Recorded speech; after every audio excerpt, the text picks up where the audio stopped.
we're so curious about each other. And I think that's a really beautiful thing. Like memoirs are popular because we want to know what other people are experiencing, what they've had to overcome, or what, like their big lessons have been, or we just want a funny story, like we're interested in each other. Despite everything going on in the world, we're still interested in each other's lives. And that's very beautiful to me. Welcome to Invisible Not Broken. Today, we are talking about creativity, technology, emergency rooms, and pacing your work in a hustle-driven culture. Our host, Monica, is joined by award-winning author, editor, and cartoonist Alyssa Graybeal, who lives with Ehlers-Danlos syndrome. I was diagnosed when I was 10 years old, which is really early compared to a lot of people's journeys. However, in 1992, there was so much less knowledge and treatment about EDS, even less than there is now. So I kind of didn't really get any treatment at that time. But the emotional thing that really happened is I remember making a vow to myself that I was not going to let EDS affect me. I was just going to live my life and I was just going to ignore it. And I was going to mind over matter it. And, I was 10. So I was just like, I can do this. It doesn't matter. And, very much at that time, I had just learned about prediction for the apocalypse of 2012. And I really, I took it to heart. I have a degenerative condition, but I'm going to die when I turn 30. Like we're all going to die. So it's like, maybe I can last till I'm 30, It's kind of like I very much internalized that. And it seems so silly in retrospect because obviously we didn't all die. We're still here. And around that time, 2012, 2013, I was really hitting a wall with my health too. And I really hit a point where I could no longer ignore it. So the book is about in the process of kind of coming back to that and kind of learning how to take care of myself. Really, it's about the first stages of recognizing and unlearning internalized ableism. That one. Yeah. It runs so deep in all of us and it's so hard to see. And obviously it's a long process and I don't think it ever really ends. But that first step of just like, what my body is experiencing matters. This chronic pain matters. I don't have to go at this in the speed. I don't have to do it this way. Like just like that basic recognition that my embodied realities matter. That's basically what the book is about. And it's amazing. I'm dying to get my hands on it. I've only gotten to see little bits of it around on the web, but I am definitely going to be buying this for after we finish talking. 10 is insanely young to get diagnosed. Like even when I took my kids in to get to a EDS specialist, they were like, we don't diagnose this early. How did you get that diagnosis? And also you're like one of the first people I've talked to who was sick as a kid. And it's such a different experience when you're kind of like at that age of immortality. Nothing's going to hurt you. You can take on the world if you want. And your body's like, yeah, that's not a thing. You'll take on the world in a different way. Yeah. How was it to be a sick kid? And how were you able to get a diagnosis young? So I have classical EDS, and I think that's a little bit easier to diagnose young because I have like very characteristic skin. Okay. That's particularly soft and stretchy. And I got diagnosed by fluke. I was in the emergency room all the time as a kid because I would fall just constantly. And whenever I would fall, I would hit my shins, they would split open. And so by the time I was maybe 12, I had like 300 something stitches, various emergency room visits. So, and nobody really knew it was happening. They just thought I was a clumsy kid. And then I went to a different emergency room and I happened to be treated by a doctor who knew Ehlers-Danlos syndrome. So he came in and he like bent my fingers all around and did the all the pulling and pushing tests of all the joints. And he's like, he turned to my mom and he says, do you know this child has Ehlers-Danlos syndrome? And my mom was like, no, nobody knows this. What are you talking about? And that sort of initiated the process that I got a clinical diagnosis from there. Didn't get the genetic testing until much later. It was very lucky. It was very flukish. If we hadn't have run across that doctor, I would have been in that decades-long process that everyone else seems to be in to get some answers. I had answers at that time. I just ignored them completely. It's a different gaslighting like gauntlet you have to go through. It's either yourself or it's the world or it's both. I feel like with chronic illness are great the double gaslight. If the world isn't going to gaslight, we're going to gaslight ourselves harder. Oh my God, yes. It's like that insulting yourself sort of thing. Like if I do it harder, then whatever they do out there won't be nearly as bad. Exactly. Yeah. So when you were a kid, were you into the drawing and writing? I feel like a lot of us who are chronically ill kids, like we got really into creativity as a way to filter. Well, I definitely feel like the creativity is my main coping, filter now as an adult. As a kid, I loved writing. I loved writing. I loved art. Mostly my escape was reading. It wasn't so much the creative writing or the drawing, but like I was just always, my head was always in a book. And so that definitely influenced my trajectory to becoming a writer. But yeah, I mean, having chronic pain as a kid, that's what I remember most acutely is just I always hurt. Everything just always hurt. I couldn't keep up with the other kids. And, even with my diagnosis, some of the doctors were like, oh, you just need to lose weight. Like, here's how you eat an apple or whatever. Just like, no, that's not it. But it is a very isolating experience for anybody, for an adult of any age. But as a kid, you're watching these other kids run around and like they fall and whatever, they're fine. It's like, that's not it was isolating, I'd say. Think like I did feel like I was definitely different in like lots of weird ways. That's kind of where the freak in the title comes from. I would say, don't think I'm an actual freak, but that's the mean voice in my head, especially as a kid. I was just like, I'm not right in all the ways. I was looking at all the other kids going, how are you humaning? Like how I don't like, I was an only child too. And it was just adults around me. So like, how are they able to be good at this people thing? Right. Yeah. I mean, just all the energy that still astounds me when I watch able-bodied people like go about their days. I'm like, do you have any idea how much energy you're wasting? Like, it's incredible to me. It's amazing. Oh my God. Yes. We live in the hills. And like when we drive anywhere, it's like, I see these people just going for a walk for fun, or even like when they look mad, like I don't want to be exercising, but I should be. And I'm just looking at them like, I know I shouldn't be jealous. I know I shouldn't be like, how dare you? But how dare you? Think about every way my foot falls down. Otherwise, I'm in bed for 4 weeks. Right. Yeah. It's such a different experience. So you had talked about pacing a lot. I was looking through a lot of what you've been writing in your blog, and you talk about pacing in life and in work. I'm curious because I'm just going to pick your brain as a writer and an artist. How are you able to do these things? How do you pace yourself? I don't know about you, but I'm an artist too, and my wrist pops out all the time. So how are you able to handle these big projects and deadlines? Because you also run an editing business. So I'm guessing you have some deadlines. How can you pace yourself with deadlines and things that need to get done when your body's like, yeah, I'd rather hang out with the cat? Well, I mean, it's a hard one, no matter how. That's why I think I write about it so much, because I feel like I have so much to say about it just in my own learning process. But I'll start with the day-to-day pacing. I would just want to say really quick though that like my baseline is that I always just want to be in bed with the cats. So there's never any time when that's not my preference. But I heard about pacing. People often throw out the word pacing and it just has no meaning. Like what are you supposed to do with that? Like you have your job, you do have the deadline. How are you supposed to do it? But for me on a day-to-day basis, it means that I just break up my work a lot. Like I'll do half an hour, an hour of my creative work or my editing work, and then I'll go do something that uses a different part of my body, that uses my brain or uses my soul or whatever I feel needs to be used at that time, so that I am just really toggling back and forth all the time. I feel like I'm always doing two things and I'm kind of just back and forth, so I can stop, go back.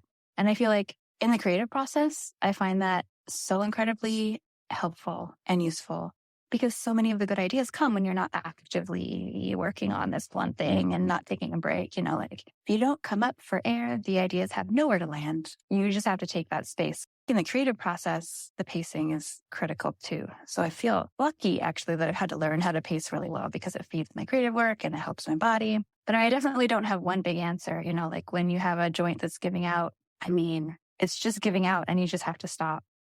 Like there's not like a quick fix for that or like a strategy that really, it's just hard. It's frustrating. I was a ballerina for years and years, and when I was supposed to get to this part now, the pushing through, there's some sort of weird morality in our culture, in our world, especially when as a ballerina, of pushing through pain. Pain is weakness leaving the body. It's like that famous thing. And there's no disability and a bad attitude, BS, toxic positivity in the world. The pushing through. I come from a family that like absolutely lionizes the idea of not taking medication. It is almost a cult-like story of my great aunt who broke her hip and only took one aspirin, and the uncle who fell off the house and broke his back and he barely took any medication. He powered through each of his things. And it's about mind over matter for a lot of people. And my body is body over mind. And that becomes a really weird twist, especially in the sort of like kill it world of like hustle culture and get things done. It's weird mythology around this push through pain. But for, I'm guessing you, and also I have EDS type 3 plus, pushing through pointing at something means that I'm giving traction for a while. So, the idea of like morning routines and killing it, like how are you dealing with all of those things? Are you able to buffer all that noise out? How do you keep from gaslighting yourself that you're not as sick as you think you are when you have a deadline looming? I do that a lot. I do a lot of gaslighting of it's not that bad. It'll be fine until I end up on the ground. Yeah. I mean, in all honesty, I still do it sometimes because it's just so hard not to when you're trying to do big things or big projects. I do think the big thing is I've gotten a lot more patient with myself. So if I do have to ask for an extension, or if I build in a lot of extra time around everything that I do, like I don't work last minute. I always try and work early, and that can get you so far, and it can't get you all the way sometimes, but being kind to yourself, it's such a cliche to say it ever, it's kind of all over Instagram, like love yourself, blah, blah. But it's really difficult, especially if you have a chronic illness and you're trying to live your life. And okay, so there's the patience thing. So I had a big health scare a few years ago. So I have classical EDS, and I also have Marfan syndrome, which is a related connective tissue disorder. I'm sure you know this, but like, wow, classical EDS affects collagen, Marfan affects fibrillin, which are both connective tissue things. So some of my symptoms are a little bit more like the vascular EDS type, and that I have vascular episodes, in the sense that in summer of 2020, I had a vertebral artery dissection, which is like when an artery splits open, like one of the layers in your artery has a tear and blood gets in it and it kind of balloons up and makes a blood bubble, what they call transient ischemic strokes. I hope I'm saying that right. So I had a bunch of strokes in the summer of 2020. So I almost died. It was a big deal. It took a long time to heal. I was having recurrent strokes like regularly for up to about a year. So, I mean, that was such a big experience that I often come back to that. Just like if I push myself, I could trigger that again. So I really it feels very life and death to me to like really try and pace myself.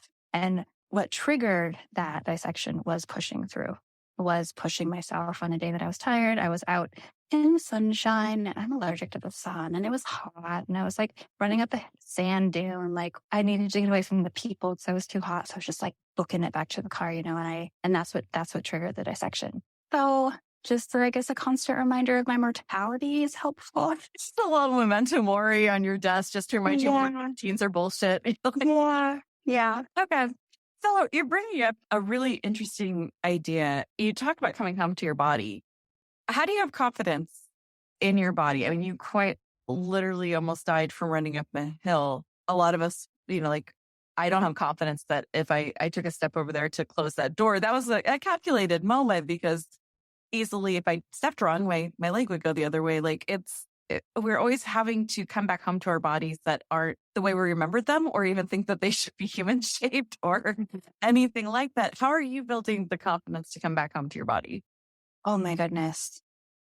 I don't know that I have an answer, because I'm the same way. You just don't look at tone always. And it's okay to not have an answer. We could just how crazy. No, I do have something to say. Like, I do think that I used to be a little control freak because of that specific issue. Like at any moment, everything could fall apart.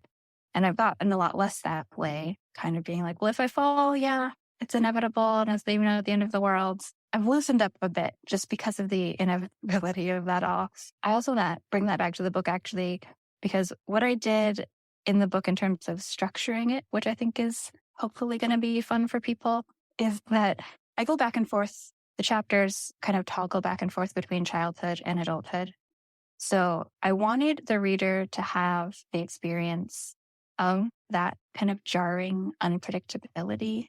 Like, oh, I thought I was living this life, this experience, whatever. And then all of a sudden I'm in a different time, different things are happening, because that is how it's like, like we, whether physically, like we are walking and all of a sudden we are not walking or moving and falling. or that we think we're on a specific career track, and then all of a sudden we have a health flare and our lives are totally different. It's just like, can I swear on this podcast? Oh, absolutely. Please. It is such a mind fuck. It is such like, you don't always know where you're going to be an hour from now or a day from now. So I really wanted the book to be disjointed. I wanted it, and it's sort of a secret thing. I guess I didn't really talk about it that much to my publisher, even in the blurb, but like just to amuse myself. I wanted readers to be like, oh, this is like, where am I? I feel disoriented. Like this is hard. Hopefully people with chronic illness will read it and will be like, oh, this feels familiar. I'm just back and forth and it all comes together in the end, but maybe the trajectory is not so obvious how we're going to get there. And that's the flexibility of disability. I'm on my 5th, 6th career now, and it's just because I health out at each career. And there's a crazy amount of, you just have to see what's next. And it's like we have this idea of who we are. And if that's too rigid, like what you're talking about being a control freak, that becomes very dangerous. I was a photographer. I couldn't do that anymore. I was a pager. I couldn't stand in front of canvases anymore. I was a jeweler. I certainly couldn't do that anymore. And then it became this, well, I'm not those professions. I'm a storyteller. Okay, well, now we can start working like what that next iteration is. Is that like that for you, where you're like, I had to get to the heart of like who and what I actually was to find how I could slide between careers? Yeah, absolutely. And the sort of creative storyteller as someone who can work in very different mediums at whatever speeds that needs to go. Yeah. That has definitely been very helpful, because even if I am switching careers or my work life looks different and my creative work looks different, even just having that as like that feeling, I guess, as an anchor in that creativity. Like, I'm a creative person.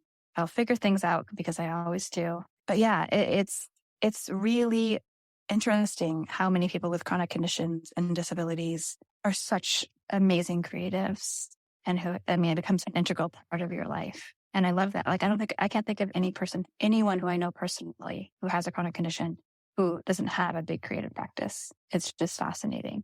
And we are great people to hire if you can give us the accommodations. And that's one thing I'm hating watching as the work from home is going away. Such an opportunity for us to join and be a part of things. And they decided that their culture of cubicles was more important. Yeah, very sad. We really do learn how to get things done efficiently. And I don't want to like valorize efficiency as like the end, value in life. But in a job, I think we can do things a lot more efficiently than able-bodied people, because we work when we're able to work. Not, we're not just showing up on a bad day and kind of dicking around for however long, which I think a lot of people do at work sometimes.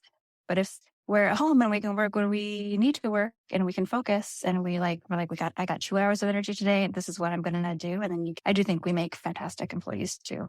I agree. I think so. I think we make fantastic a lot of things. Like, I feel like I'm a fantastic mom, and my child's now, well, one's a grown adult who lives right by you, and another one is a teenager. And they've told me that they really love all the time they got to spend with me, because they got really sick when they got to be teenagers. Mm-hmm. So I was home and in bed, and they got so much time of like hanging out, and like none of my friends get to hang out with their moms like this. So I think there are some weird upsides. Yeah. Like, I think my kids learned a lot of like empathy, and my oldest could make dinner and do laundry. I think this, when no one's around to do all those things for you, it becomes life skills.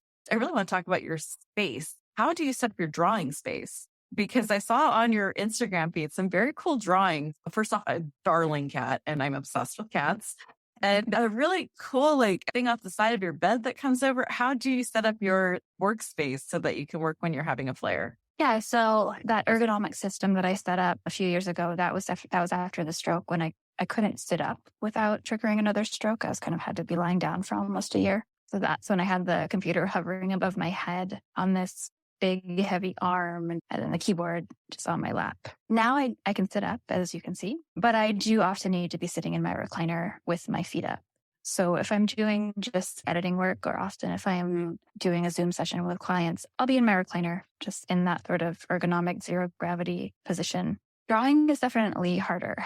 If I'm sketching, it doesn't really matter so much. I can still be in my chair. But I just got a regular drawing desk with a tilted tabletop, and I do it in little stints. I do have to be wearing my thumb splint when I draw, because it's so easy to dislocate. talking to an Ehlers-Danlos person where you're like, yeah, you don't have to draw and your thumb just sort of comes out of its joint and just ends up on the other side of the paper. Yeah. Do you draw on the iPad or? I do both now. Lately, it's been primarily the iPad, but I'm still doing a lot on paper because I love the texture of watercolor, sort of ink, and like I just can't do that digitally. There's no joy in that at all. I tend to do a little hybrid of like maybe I'll do the line work on my iPad and then I'll do the watercoloring on paper and then I'll kind of merge the two layers. So I'm kind of doing a little bit of both. Oh, it's so beautiful. That's really cool.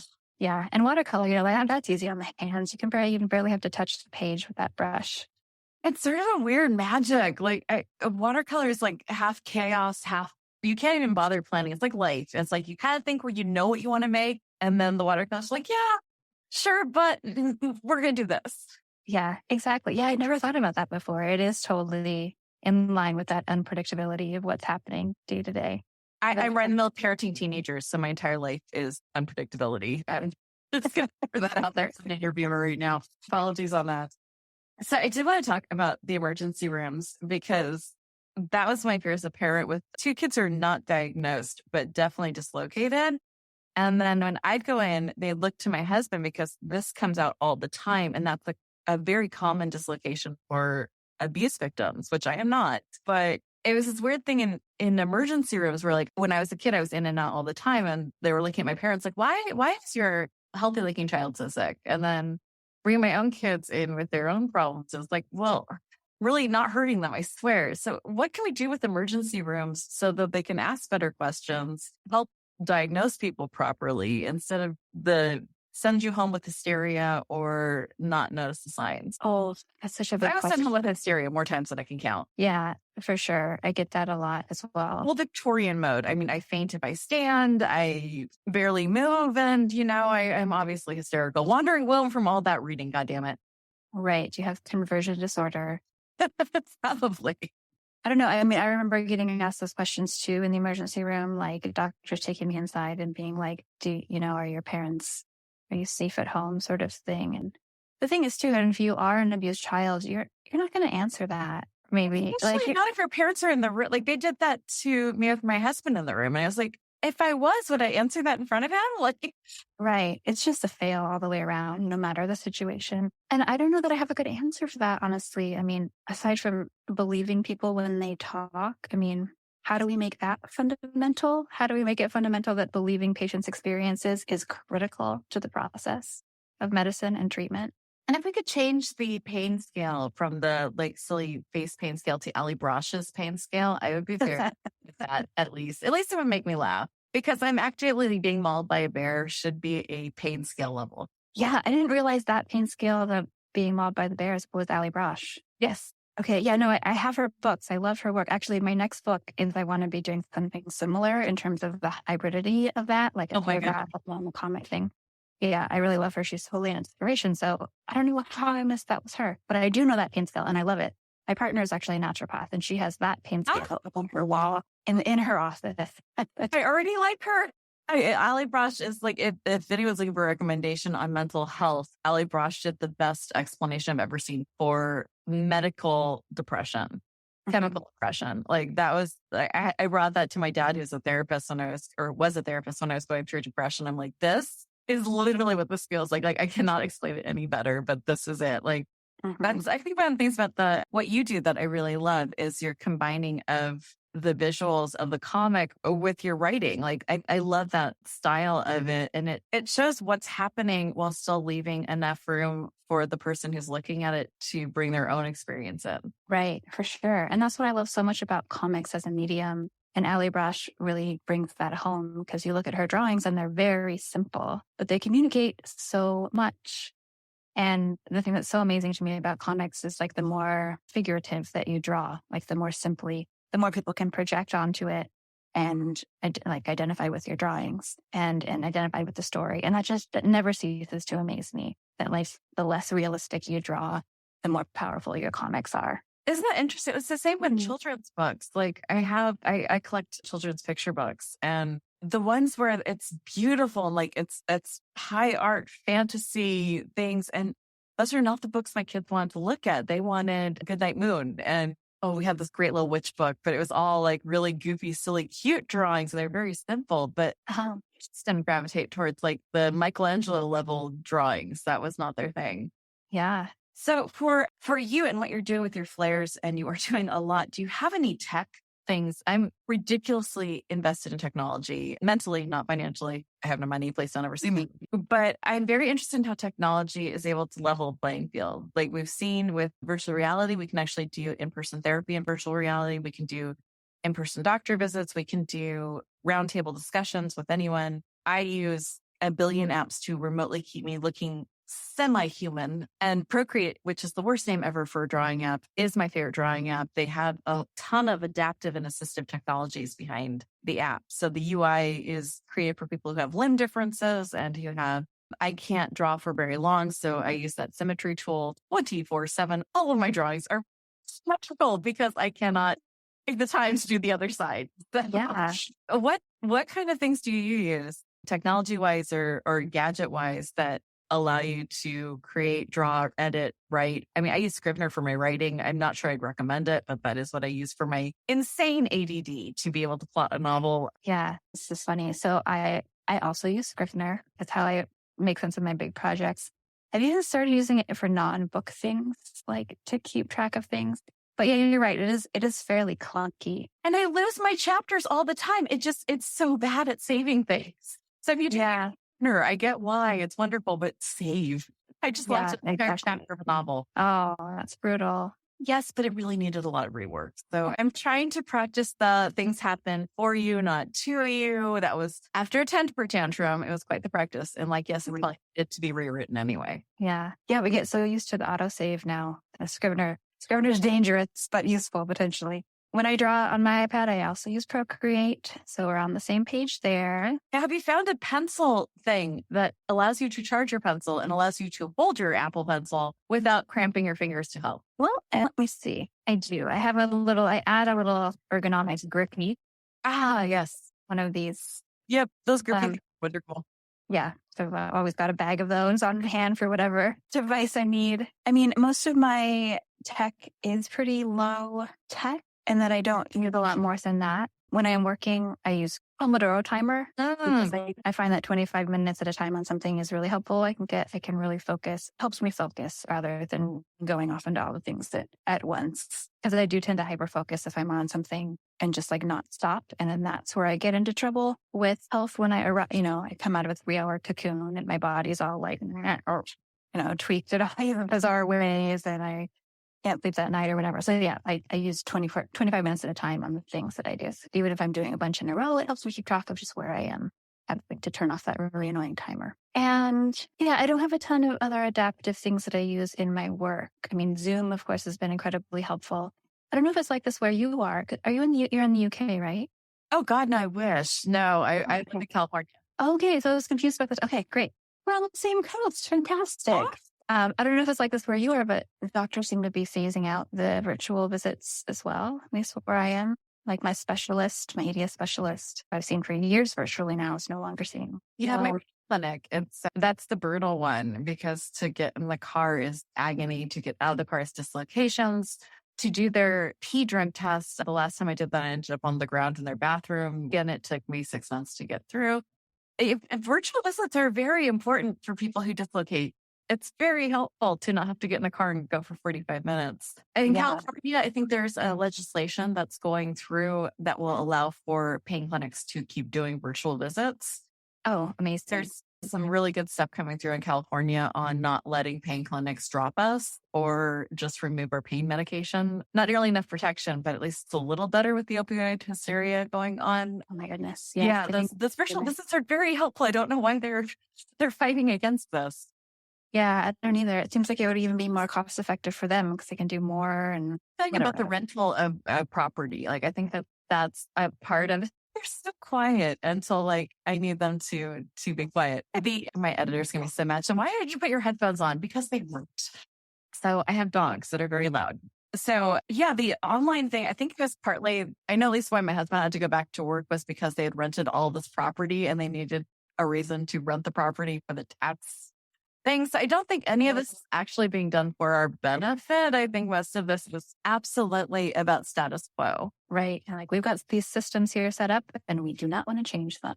I can't find any good reason, because you're right. It would save them money if they had virtual clinics. And I'm surprised that there haven't been some quick moving tech health companies that have jumped in to fill this space and go, we'll do that.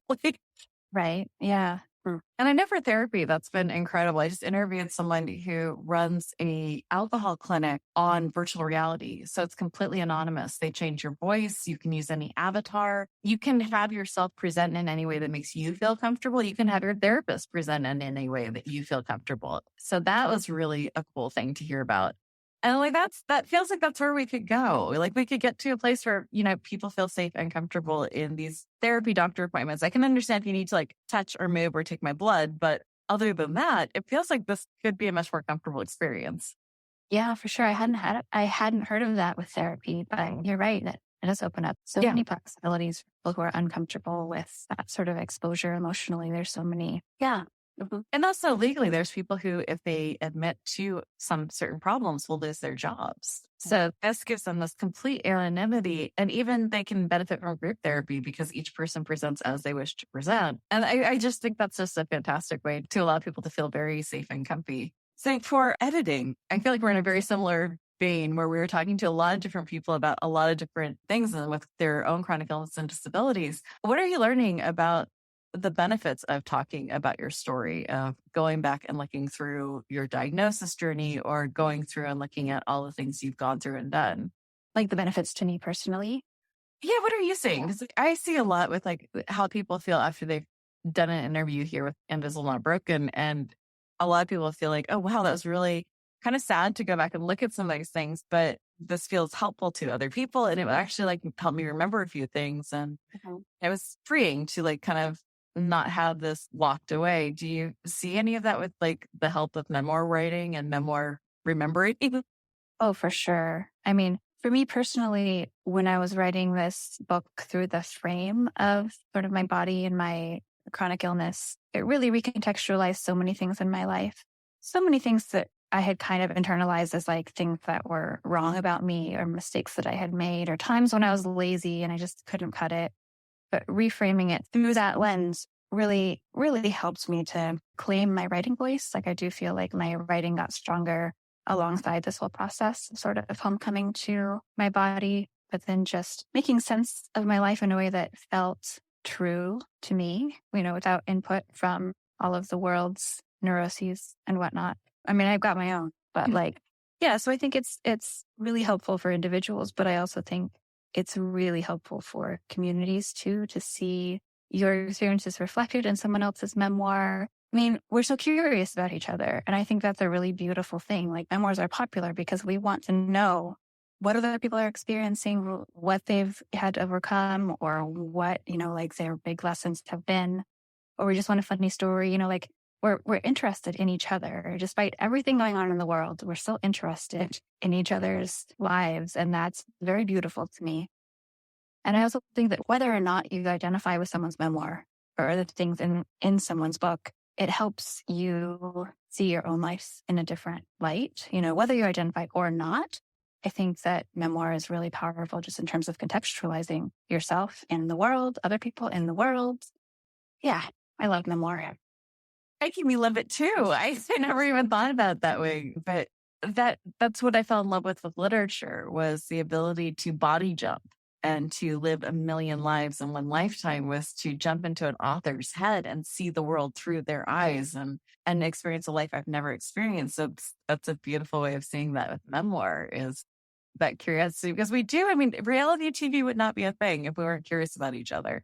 Yeah, exactly. Rated version of reality, but yeah, one of my writing friends / writing coach, Jenny Forrester, always puts it like memoir helps us belong to each other. It helps us belong to the world and belong to each other.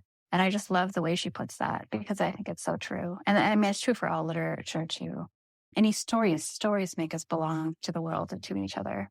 I was just reading a thing that our fairy tales are 6,000 years old. And that just hit me in the solar plexus. That was my graduate work, was in fairy tales. And that idea of like languages that aren't spoken anymore, people we've never met, ancestors we could never trace ourselves back to. We're sitting there talking about the same idea of a little girl covered in ash that became like the leader. Like it's this, there's certain truths about ourselves and our struggles that even if we don't experience the same disorders or the same struggles, we do experience struggles. And I think that there are threads that we can still realize that we're all humans. And as humans in this human experience, there are universals. For sure. Yeah, people like to say, oh, we're all the same. As in, I mean, it comes from a good place. They're trying to say just what you said. We all have value as humans. But the thing is, no, we are all very different. We all have a very different past and way of thinking about things and experiences that happen to us. That does not put a value system on who's more important and who's not. It's just fairness versus equality. Exactly. I do not want to let you go without talking about your cats. I'm utterly obsessed. And I feel like there's definitely a thread between a lot of us who spend a majority of our lives in bed. I spend probably about 80% of my life there, and our pets. And I have 2 cats, one who's weirdly attuned to my dislocation. And if I make a certain yelp sound, which I do, and I dislocate, she'll come running from anywhere in the house and jump on that joint. She knows which joint it is. And I thought she was being mean at first, but then I found out that cats purr at a frequency that heals. And that's exactly what she does. She curls around the joint and purrs. Can she make it better? And then I have a little pug who sits underneath my arm to support my shoulder when I'm watching things. Then I have a 105-pound wolf dog who is quite certain he's not helping, but he really thinks he is. So what do you have? What role do your animals play in your disability life? Oh my goodness. Yeah, they're key. Cats have always been key for me.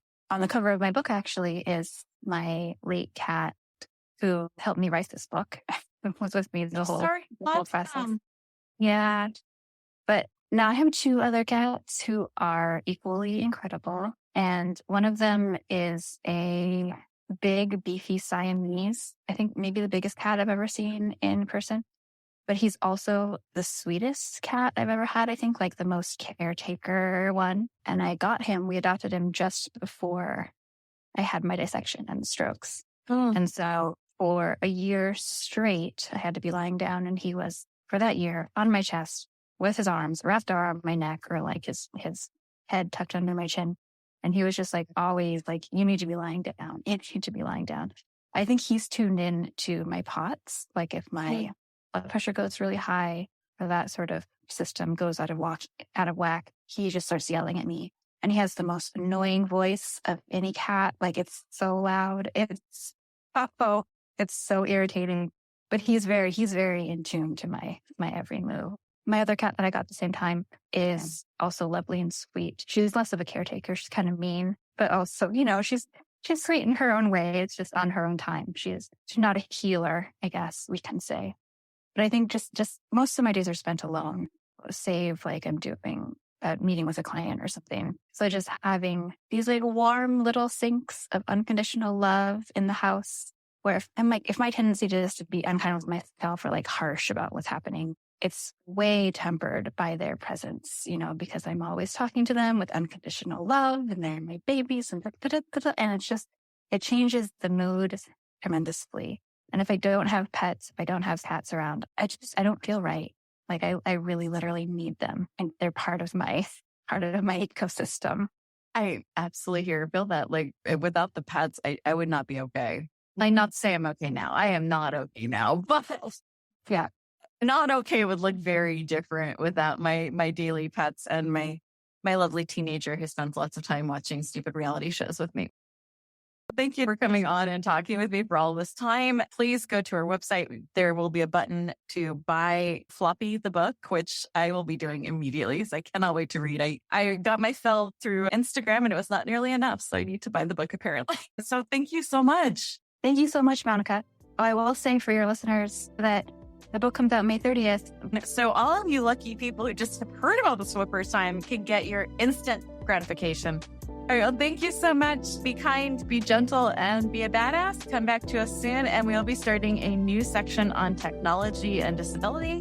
Keep an eye out for that, and let me know if there is any particular topic you want to cover. I am personally kind of dying to try all the kitchen gadgets and see how to easily start making food without fainting.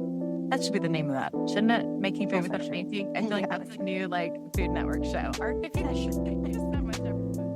Thank you for joining us today. To find out more about today's episode, including show notes, transcripts, and more, please visit invisiblenotbroken.com.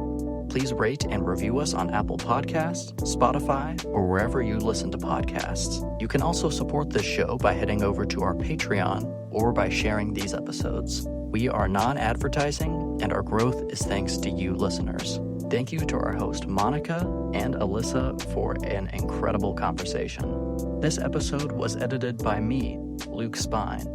Last but not least, be kind, be gentle, and be badass.